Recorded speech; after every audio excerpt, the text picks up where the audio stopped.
Hey, you guys, it's Rachel Maddow from MSNBC. Do you know about MSNBC Premium? MSNBC Premium is our new subscription service that you can sign up for on Apple Podcasts that has some really nice benefits. For example, if you subscribe, you'll get a special bonus episode of my latest podcast, for which we just finished season 2. The bonus episode is a conversation between me and one of my heroes. MSNBC Premium also gets you access to all new episodes of The Rachel Maddow Show, plus you get all of my podcasts with 0 ads. And you get all of MSNBC's original podcasts, including How to Win 2024, Prosecuting Donald Trump, the Velshi Banned Book Club, which is so good. You get all of those, all with 0 ads.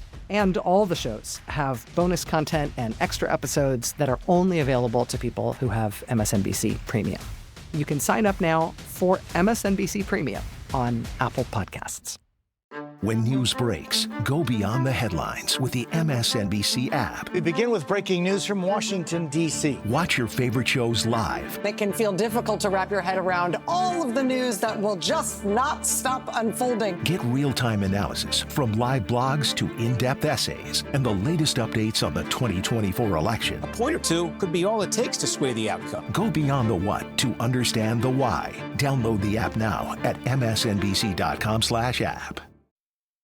Now it's time for the last word, but it's Ali Velshi that's in for Lawrence O'Donnell. Ali, we've done this earlier this week. Well, look at this is becoming a habit between the two of us. Look at you, legal expert extraordinaire, taking a little walk into my economic sandbox there. I was like, I'm trying to get ready for the show. It's like, what are you talking about? Price fixing, economics, Federal Trade Commission, antitrust. That's my jam. That was great. Well, you are certainly a role model for all of us, and you wear many hats. And so I just wanted to put on my Ali Velshi hat this evening. It was fantastic. You did it better than Ali Velshi would have. I thought that was a great conversation. And I think Faz's point is really valid that, and you know this as a lawyer, governments do this. Governments are there to ensure that consumers are protected, not just financially, but in terms of over concentration in any industry. Like, that's just normal. Every government in the world that is functioning will do that. There's nothing communist or socialist about that. That's consumer protection. It's basic stuff. Well, you know what? It's always so good to see you, not on the weekend, during the week. You are the hardest working man in TV. We'll still cross over on the weekend like we normally do. Great to see you, my friend. Thank you, Katie. Good to see you. Well, we got breaking news tonight. We just saw Vice President Kamala Harris in her first joint interview with her running mate, Tim Walz. And if Donald Trump thinks he's going to have an easy time in a debate about the economy with Vice President Harris, you might want to listen to this and think again. You have been vice president for 3.5 years. Yeah. The steps that you're talking about now, why haven't you done them already? Well, first of all, we had to recover as an economy, and we have done that. I'm very proud of the work that we have done that has brought inflation down to less than 3%. The work that we have done to cap the cost of insulin at $35 a month for seniors. Donald Trump said he was going to do a number of things, including allowing Medicare to negotiate drug prices. Never happened. We did it. So now, as I travel in the state of Georgia and around our country, the number of seniors that have benefited, I was in Nevada recently, a grandmother who showed me her receipts. And before we capped the cost of insulin for seniors at $35 a month, she was paying hundreds of dollars, up to thousands of dollars a month for her insulin. She's not doing that anymore. You maintain Bidenomics is a success. I maintain that when we do the work of bringing down prescription medication for the American people, including capping the cost of the annual cost of prescription medication for seniors at $2,000, when we do what we did in the first year of being in office to extend the child tax credit so that we cut child poverty in America by over 50%, when we do what we have done to invest in the American people and bringing manufacturing back to the United States so that we created over 800,000 new manufacturing jobs, bringing business back to America, what we have done to improve the supply chain so we're not relying on foreign governments to supply American families with their basic needs, I'll say that that's good work. There's more to do, but that's good work. Here's Vice President Harris on another topic that Donald Trump feels is good for him, the border. Through bipartisan work, including some of the most conservative members of the United States Congress, a bill was crafted, which we supported, which I support. And Donald Trump got word of this bill that would have contributed to securing our border, and because he believes that it would not have helped him politically, he told his folks in Congress, don't put it forward. He killed the bill. A border security bill that would have put 1,500 more agents on the border. And let me tell you something, the Border Patrol endorsed the bill. And I'm sure in large part because they knew they were working around the clock, and 1,500 more agents would help them. That bill would have allowed us to increase seizures of fentanyl. Ask any community in America that has been devastated by fentanyl what passing that bill would have done to address their concern and a pain that they've experienced. So you would push that legislation again? I just want to ask about... Not only push it, I will make sure that it comes to my desk and I would sign it. We have laws that have to be followed and enforced that address and deal with people who cross our border illegally, and there should be consequence. And let's be clear, in this race, I'm the only person who has prosecuted transnational criminal organizations who traffic in guns, drugs, and human beings. I'm the only person in this race who actually served a border state as Attorney General to enforce our laws, and I would enforce our laws as president going forward. I recognize the problem. And here's what Governor Walz said tonight about his family.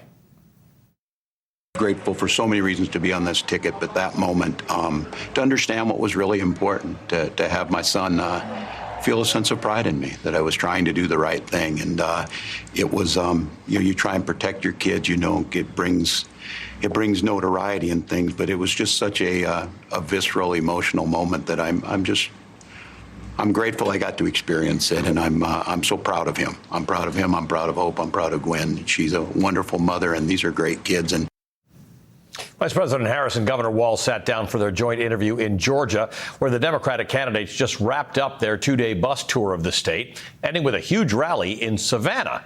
Earlier today, Vice President Harris announced plans to unveil a tax credit proposal for startups at Dottie's Market, a black-owned business in Savannah. This is one of my singular priorities, is to invest and grow our small businesses. So what I'm going to be rolling out next week is basically a tax credit for startups, for small businesses. We're starting out. Yes.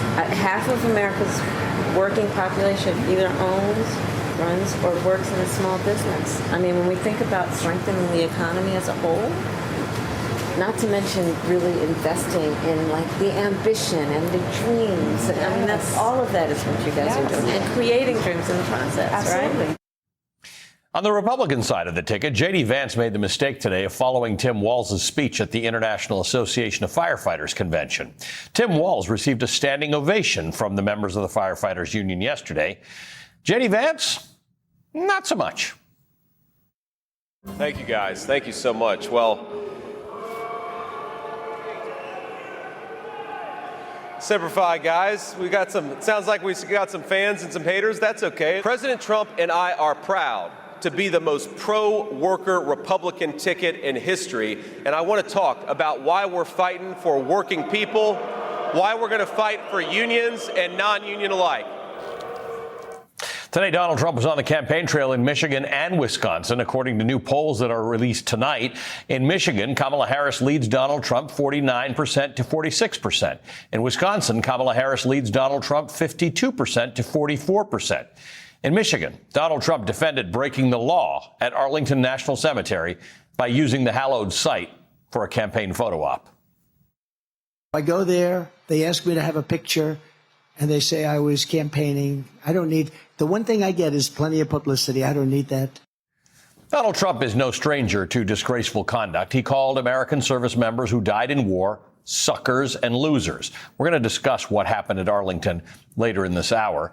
But a new poll in Georgia tonight shows Kamala Harris leading Donald Trump in Georgia 49% to 47%.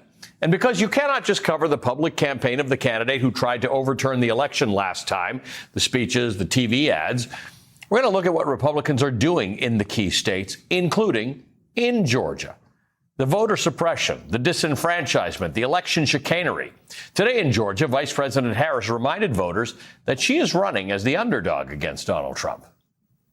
We're here to speak truth. And one of the things that we know This is going to be a tight race until the very end, okay?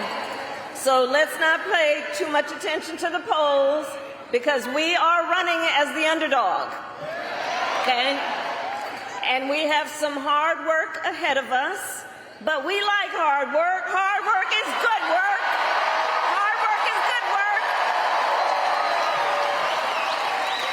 And with your help, we are going to win this November. We are going to win this November. Yes, we will. The future is always worth fighting for.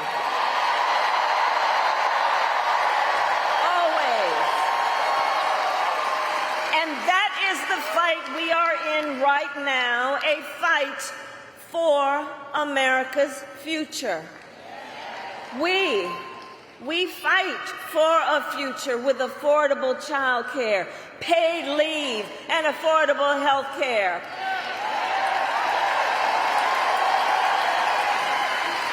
And on that last subject, let's finally expand Medicaid in Georgia. People can take their child to a doctor or go to an emergency room without going into medical debt.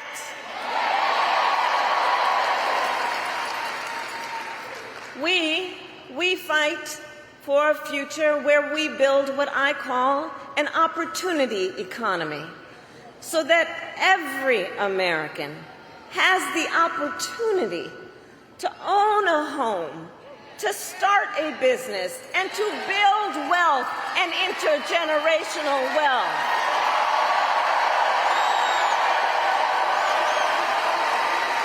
And a future where we lower the cost of living for America's families. Georgia, for the past 2 election cycles, voters in this very state, you who are here, have delivered. You sent 2 extraordinary senators to Washington, D.C.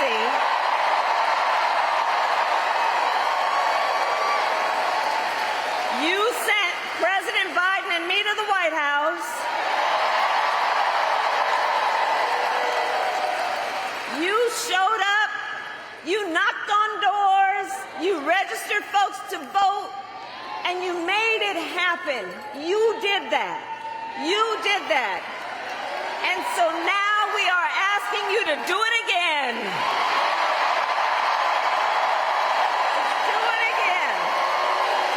Let's do it again. Joining us now is the Minnesota Attorney General, Keith Ellison, who knows Kamala Harris well. He knows Tim Walz well. You've actually worked on and off with him, Attorney General, for 18 years. Your offices are right across the hall from one another. So welcome to the show, and good to see you again, sir. Good to see you, and thanks for having me on. Always a pleasure. Let's talk about some of the things that came out in the interview today, particularly when Kamala Harris was asked about the border, something that Donald Trump thinks is an Achilles heel for her. And she talked about the fact that of the 2 people running, she's the only one who has prosecuted people. She's prosecuted people, border, gangs and people who've involved themselves in drug trafficking and human trafficking. She's got a strong argument that she's actually a prosecutor and he's actually a felon. Well, there's no doubt about that. His 34 convictions make it clear as to which side of the law he stands on. He's more or less a one-man crime wave. I mean, he's been found liable for raping a woman. He's found guilty of defrauding people. He's really been quite extraordinary in his own negative exploits. On the other hand, not only has she prosecuted transnational criminals, not only has she held people accountable for human trafficking and things like that, she's also been active on the civil front. So while he is over here having his college, Trump University, being shut down because of it's a fraud, she's going after fraudulent charities in California during her entire tenure. She's done a real job at law enforcement, and it makes a big difference. I'll also say this. I'm so glad she pointed out that he's the one that killed the bipartisan compromise bill to try to secure the border. He's the one who did it. It could have been in place. He's the one who stopped it. because for him, it's really just a political tool. It's not really something he's passionate about or committed to, because if he was, he would have done what, his Republican senators were bargained for and worked out with their Democratic allies. But, he had other plans.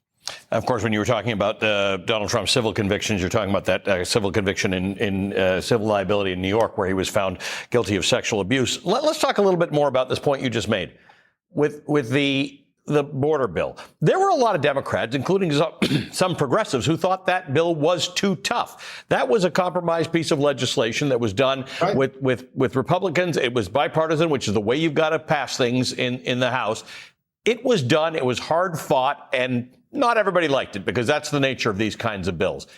Donald Trump killed it, and he killed it because he doesn't want this problem solved. He wants to run on border problems, not run on border solutions. He wants to use it. And so here's the thing. I spent 12 years in Congress. Tim Walz was there. Kamala Harris was there. And the real sad moment is that when people reject compromise and feel that if something isn't 100% their way, they're against it. But Democrats and Republicans came together.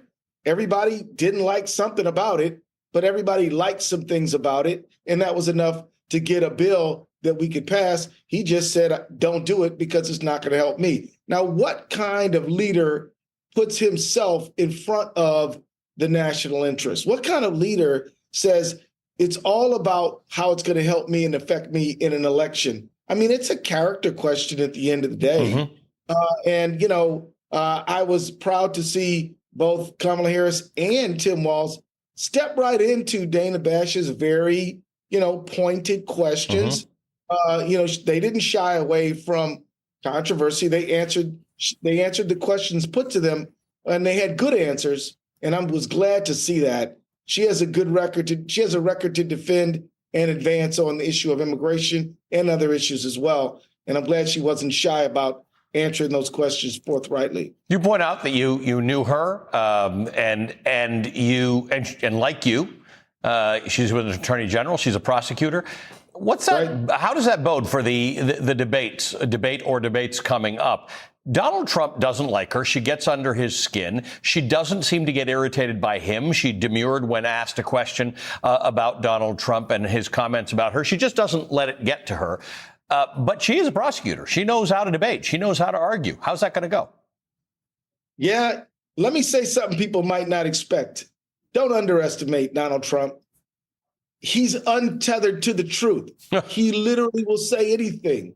And so she's got to be ready that you don't know what in the world might come out of his mouth. He might claim credit for things he didn't do, deny things he clearly did do. And when you debate somebody like that, it is a bit of a challenge. I know she's up to it, but I don't want people to be so expectant that she's just going to clobber him, because he's hard to pin down because he doesn't care about the truth. Yeah. So I would keep that in mind as she does her debate prep. She's not dealing with somebody who's going to come up and play fair. Attorney General, good to see you as always. Thank you for joining us. The Minnesota Attorney General, Keith Ellison. All right, coming up, Democrats are suing the Georgia Election Board after Trump approved election certification rules passed in the state. The rules in place could be used by county officials who want to refuse to certify the election. The only Democratic member of the Georgia Election Board joins us next. A new election matchup with new energy surrounding the race. There is an electricity on the ground. Join your favorite MSNBC hosts at our premier live audience event to break down all that's at stake in this historic election. The election of 2024 was always going to be a big freaking deal. MSNBC Live Democracy 2024, Saturday, September 7th in Brooklyn, New York. Visit msnbc.com/democracy 2024 to buy your tickets today. On the MSNBC podcast, How to Win 2024, former Senator Claire McCaskill is joined by fellow political experts and insiders to examine the campaign strategies unfolding in this all-important election. We have emerged with the teacher, the coach, the veteran, the governor, Tim Walz. I always think it's better to have somebody on the ticket that has actually won in a state that's hard. Search for How to Win 2024 wherever you get your podcasts and follow. New episodes every Thursday. This week, the Democratic Party and 10 Georgia voters joined forces in a lawsuit designed to stop the state's election board from implementing a rule that they say will cause electoral chaos. On July 3rd, the Georgia State Board of Elections unveiled a rule that orders county boards to conduct a, quote, reasonable inquiry, end quote, into certifying the results of an election. It gives every single board member in every county in Georgia the roving power to, quote, examine all election-related documentation created in the conduct of elections, end quote. Shortly thereafter, Donald Trump came to Georgia to egg them on. They're on fire. They're doing a great job. 3 members, Janice Johnson, Rick Jeffries, and Janelle King. 3 people are all pit bulls fighting for honesty, transparency, and victory. All right, 3 days later, after Trump said that, those 3 Republican board members he named passed the rule by a 3-2 margin. The rule would appear to give any board member the power to sow doubt over or even try to subvert the election results with an open-ended inquiry that could drag out past the certification deadline. But that has never been the job of state and county election boards. And the new lawsuit says, quote, for many decades, the certification of election results was a straightforward administrative process that was faithfully followed by local officials without fanfare or controversy. But in recent years, efforts to delay or impede the certification of election results have become increasingly common. During the 2020 election cycle, these efforts culminated with the January 6, 2021 attack on the U.S. Capitol, end quote. Now, since then, election certification refusers on state and county boards have grown into a persistent problem. Some election boards have had to be forced to do their jobs through emergency litigation. In New Mexico's Otero County, Arizona's Cochise County, and no fewer than 3 counties in Pennsylvania. And the Atlanta Journal-Constitution reports, quote, at least 19 election board members across 9 Georgia counties have objected to certifying elections during the last 4 years, end quote. Georgia, after all, is where Rudy Giuliani defamed the mother and daughter poll workers, Ruby Freeman and Shay Moss, to the point where they received racist death threats. Where Trump infamously demanded that Republican Secretary of State Brad Raffensperger, quote, find 11,780 votes, end quote, that he needed to beat Joe Biden in Georgia.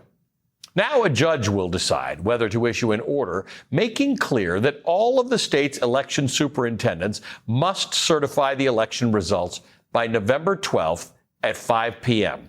That is the usual deadline that is mandated by Georgia state law. Joining us now is Sara Tindall Ghazal, a member of the Georgia State Election Board. Sara, it's good to see you again. Thank you for being with us. And, you know, you must think I'm a little bit thick because I often ask you the same questions because this is a little bit hard to understand about why this has happened and what the implications are. This has been a normal administrative process that you and other board members are involved in, that you're supposed to, you know, as if things go right, you're supposed to certify the election. What's changed and why? So, well, first, to make it very clear, the state election board does not certify elections. This is for the counties. Right. And then after the counties certify, the Secretary of State certifies. It has always been a ministerial process. We have 100 years of precedent saying that the role of the boards, of the superintendents, is a scorekeeper. They add up the votes, make sure that the number of votes is the same as the number of ballots, is the same as the number of voters, and they certify these are the votes that were cast. But now, under this new rule, there's uncertainty. Rules cannot subvert the statute; they can't break the law. So there's nothing in this rule that could force counties or allow counties under the law to extend the certification past or to refuse to certify. But because of the way the rule is written and because of the commentary around the rulemaking process, it creates an uncertainty around it. So certain board members that already want to and in the past have refused to certify may believe that they've been justified and that they're validated in their refusal. And that's what Certainly, I argued against passing this rule because it just creates more uncertainty. Unfortunately, I was overruled. So let's just discuss this. The election is November 5th. The state deadline for certifying the ballots is November 12th. In a normal world, that should make sense. The issue now is that, don't know what problem in theory we're solving for, but a county board or a county board member can say that they've got a reasonable reason to think there's an issue here. And conceivably, while the law cannot tell the counties to delay the certification beyond a certain point, it's conceivable that that could then run beyond the certification deadline. Well, certainly what we're concerned about is this is an endless request for more and more documents that have nothing to do with the certification process, because that's what this rule blesses. It says that any individual board member, not even the superintendent, they can just ask for more and more documents and just keep pushing and questioning and undermining public confidence in the process itself and in the results. Sara, thank you. Drip by drip, we're going to get information on this so that everybody understands the implications of this matter. We appreciate you joining us again. Sara Tindall Ghazal is a member of the Georgia State Board of Election. All right, coming up in 2018, then President Donald Trump canceled a trip to a cemetery near Paris where thousands of Marines who died in World War I fighting against Germany are buried. Why did he cancel it?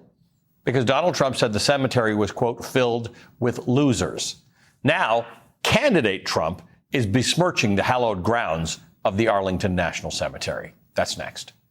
A new election matchup with new energy surrounding the race. There is an electricity on the ground. Join your favorite MSNBC hosts at our premier live audience event to break down all that's at stake in this historic election. The election of 2024 was always going to be a big freaking deal. MSNBC Live Democracy 2024, Saturday, September 7th in Brooklyn, New York. Visit msnbc.com/democracy 2024 to buy your tickets today. The very first military burial on the land that would become Arlington National Cemetery occurred on May 13th, 1864, when Private William Henry Christman, a 20-year-old soldier fighting for the Union with the 67th Pennsylvania Infantry, was laid to rest. 2 days after that, the remains of two unknown soldiers were buried, making them the first of thousands of U.S. military unknowns to be laid in Arlington to rest. At Arlington, there are two graves of presidents, John F. Kennedy and William Howard Taft, along with secretaries of state, astronauts, admirals, generals, and Medal of Honor recipients. The first African-American to serve on the Supreme Court, Thurgood Marshall, and civil rights activist Medgar Evers are both buried at Arlington. And with them are Americans from all walks of life who served, many of them dying in combat. Presidents, as you see here, have visited Arlington's peaceful rolling hills to mark solemn occasions like Memorial Day and Veterans Day, to attend funerals and dedicate memorials, and in quiet moments, walking among the graves. One could imagine that Arlington has become a place of reflection for commanders-in-chief who alone bear the responsibility of sending our troops into harm's way. And each president has been careful to keep partisan politics outside of its hallowed gates, except one. This week, Donald Trump visited Arlington not as a former president, but as a presidential candidate, 3 years after the anniversary of the U.S. withdrawal from Afghanistan. The Trump campaign filmed video in Section 60 of Arlington, a heavily restricted area where fallen veterans of the conflicts in Iran and Afghanistan are buried. An Army spokesperson confirmed to NBC News that the Trump campaign knew that they were not allowed to film there. The participants in the remembrance ceremony had been made aware of federal laws, Army regulations, and DOD policies, which clearly prohibit political activities on cemetery grounds, end quote. Federal law. A statement from Arlington National Cemetery, which never names Trump but is clearly about Trump, states, quote, federal law prohibits political campaigns or election-related activities within Army National Military Cemeteries to include photographers, content creators, or any other persons attending for purposes or in direct support of a partisan political candidate's campaign, end quote. Gets worse. Defense officials confirmed to NBC News that an Arlington employee was pushed by a Trump staffer during an incident on Monday. An Army spokesperson confirms the incident, saying military police were called, but the Arlington employee decided not to press charges. The New York Times reports that military officials said the woman feared Mr. Trump's supporters pursuing retaliation. And if you're wondering, yes, assaulting a federal employee can be prosecuted as a felony. But meanwhile, Trump's campaign told NPR the Arlington employee in question was, quote, suffering from a mental health episode, end quote. Another Trump aide called her despicable. What the hell is the matter with these people? This happened among the graves of American veterans killed in combat. And despite the fact that Trump's campaign called this, quote, a very solemn ceremony, end quote, they've turned their illegal video into campaign content on social media.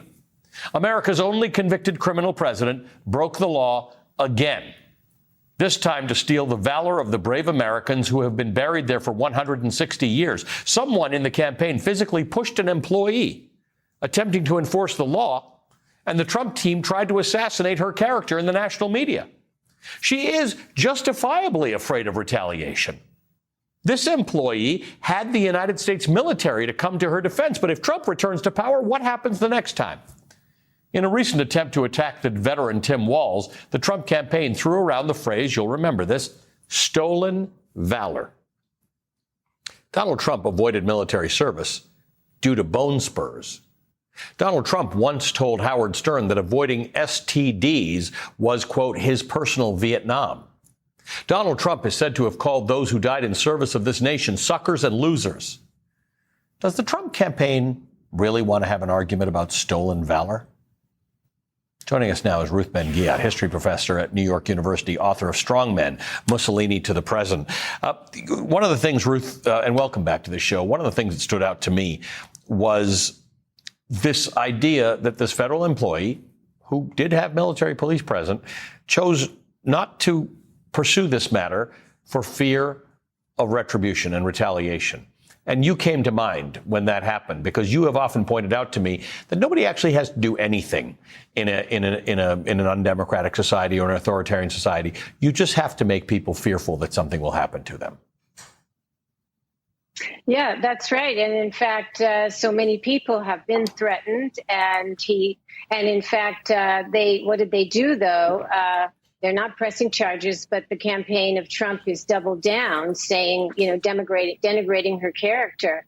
So whether you pursue, charges or you hang back, the result is the same. And they're even more empowered to do it to somebody else the next time. I'd almost say she didn't press charges. They should be nice to her. Send her a basket or something like that. The idea that they mock her, say she's having a mental breakdown, not information that the Trump campaign would have anyway. But this stuff does work for them. It seems to resonate with somebody in their base. And all the while, the campaign footage that they weren't supposed to take is being used by them.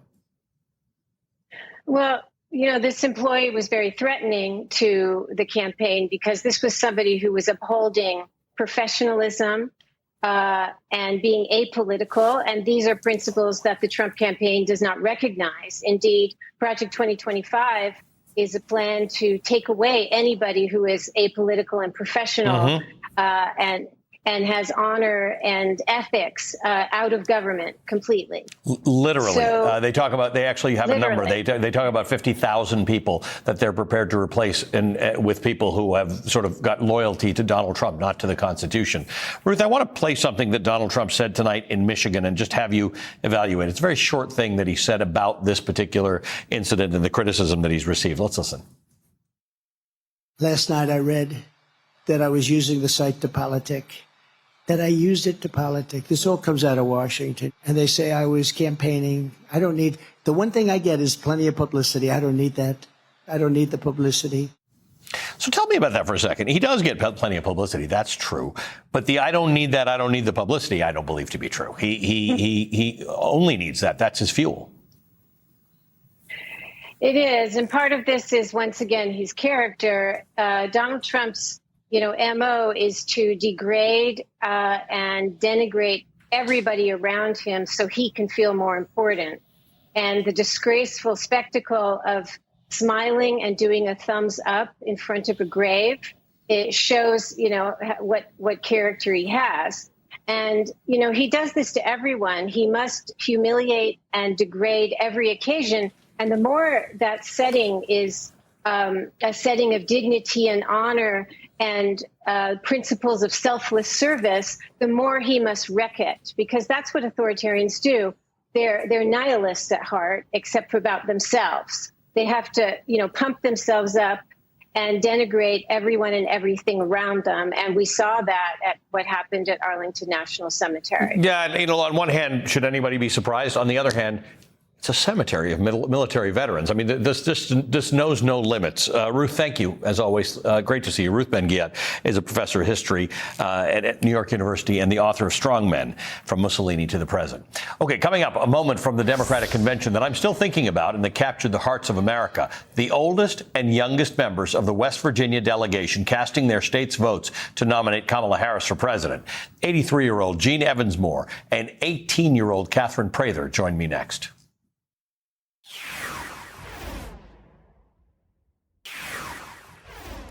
As a student and as a Georgian, Vice President Harris's promise for our future fills me with hope and joy. As the president of the Savannah State Student Body, I couldn't be more proud to now announce the next president of the United States of America, Vice President Kamala Harris.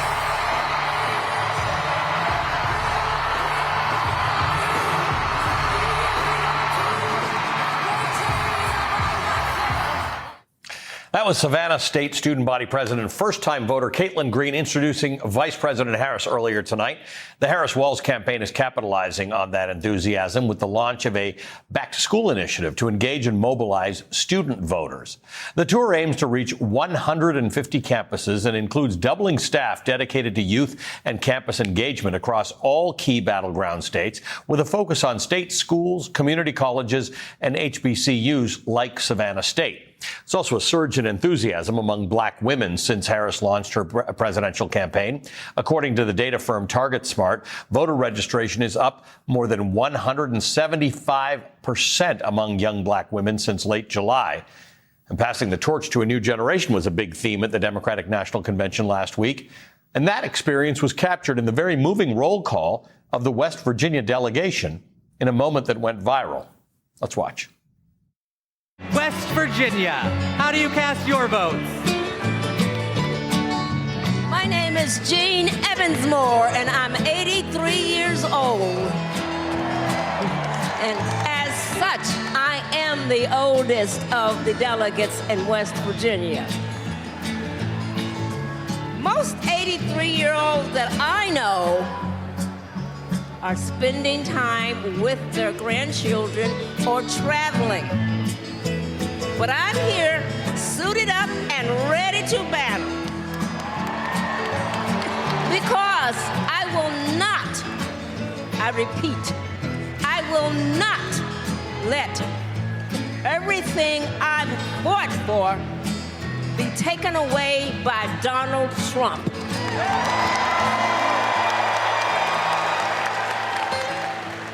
My name is Kathryn Prather. I am 18 years old, and I am the youngest delegate from West Virginia.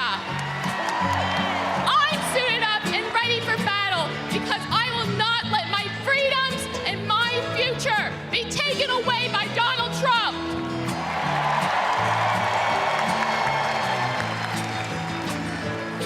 That's why we're proud to cast West Virginia's 24 delegates for the next president of the United States, Kamala Harris! Joining us now, Jean Evansmore, former chairperson for the West Virginia Poor People's Campaign and the oldest West Virginia Democratic delegate, and college freshman Kathryn Prather, the youngest West Virginia Democratic delegate. Welcome to both of you. Thank you for being with us. Ms. Evansmore, it would generally be thought of as impolite to have you on my show and talking about your age, but it's relevant. And it's relevant to this conversation in a way that you've made it relevant to this conversation. And that is when you said, I am not going to let all I've worked for be taken away by Donald Trump. You're talking about a history in which you were in high school in 1956, right after desegregation, and a life as a civil rights activist, and a member of the Poor People's Campaign, a continuation of what Martin Luther King was doing when he was assassinated. So you're talking about a lifetime of work that you are standing up and suited up for battle to protect. Absolutely. Absolutely. I just cannot imagine doing anything else. I was aware, very well aware, that this was history in the making. I, like many people, I was concerned about what was going to happen to me, where I was going to go if Trump got in. I believe that stuff that's been put out. I believe what's in Project 2025. I believe it. He tends to do what he says he's going to do. And I said, no, it wasn't going to happen to me somehow or other if I could do anything about it. And that's what you're doing. You do something about it. Kathryn, you, like Jean, are also fighting for a lifetime of stuff, but it's your lifetime in front of you. A lifetime of freedom, a lifetime of justice, a lifetime of choice, a lifetime of a better environment, a lifetime of being able to afford a home. Tell me what drives you. Absolutely. I mean, what really drives me is just the future. I mean, I have my whole life ahead of me. I can't just sit by and let other people make these decisions for me. I need to be involved in the process and make it happen. And how's that changed? Because Jean has come from a place where it left her no choice but to be involved that way. And in some ways, Kathryn, so are you. You're in a place where if you want these things to change, you're left with no choice but to suit up for battle, as you both said. Yes. Yeah, absolutely. Yeah. Kathryn, how's it feel to have been standing there next to Jean and understanding that you're both holding the torch together at the moment? You're not passing it just yet. You're holding it together. All right. Yeah, I mean, Jean is just an absolutely wonderful person. I look up to her so much. She runs marathons outside of all this political stuff. She's just a wonderful person to be around, and I love spending the week with her at the convention, just having this incredible experience, being surrounded by so many great people. And Jean, tell me the same thing. What must it feel like to have somebody who maybe in some ways reminds you a little bit of your young self? One of the things that I remember saying a few years ago, after going to and seeing people that are running for election, and what I was noticing was they should have quit. So I decided I'm not voting for anybody that's old. And then when this came about, when the voting was going on, I had told people first not to vote for me because I said, I'm not sure that I know anything. But by the time that was the last chance, I had changed my mind. I decided I would really like to do this. So I told them, I said, I've already voted for myself now. I'd appreciate it if you would. So I was flabbergasted to find out that they actually did vote for me. And most of those people that are delegates, I don't know them because we live all over West Virginia, which is a huge area, rural area. And pretty much if you don't live near somebody, or you probably don't know them. But anyway, man, this is something everybody should do. Figure out how to make it happen. Start saving your money now. Plan to get to the next one. It's great. I think that's amazing that you're both participating. Jean, Kathryn, one of the things you said is that you want someone in charge who, even if they disagree on how to approach issues, will be empathetic and reasonable. To you, the tone of politics is also something that needs to change. Absolutely, yes. I would say right now there is way too much inflammatory rhetoric from both sides at times. And moving forward, I really want someone who is just a reasonable, respectable person. And Harris definitely is that. I mean, I believe, even if I don't agree with everything, but I agree for the most part what she's saying. But even if there's some issue that I personally disagree with, I do trust her to go forward on that issue in a manner that makes sense.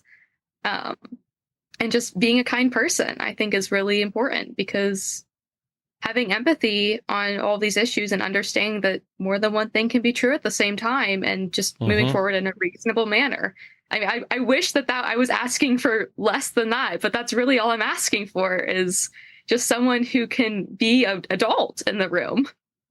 You two are wonderful. Thank you so much. You've made my evening by joining me on the show tonight, and I'm really grateful to both of you, not just for being here, but for what you're doing for this country. Gene Evansmore, you got a lot more to do for us, so thank you for keeping this fire burning for so long. And Kathryn, same thing. You've got a lot more to do for us. Well, I hope we have this discussion again. Thanks to both of you. We're taking a break. We'll be right back. All right, this weekend on Velshi, we're highlighting Project 2025's plans to protect and even amplify extremist violence and disinformation campaigns. That'll be this weekend, 10 a.m. to noon, both days. That is the last word for tonight. Go beyond the headlines with the MSNBC app. Watch your favorite shows live. Get analysis from live blogs to in-depth essays and the latest updates on the 2024 election. Visit msnbc.com/app to download.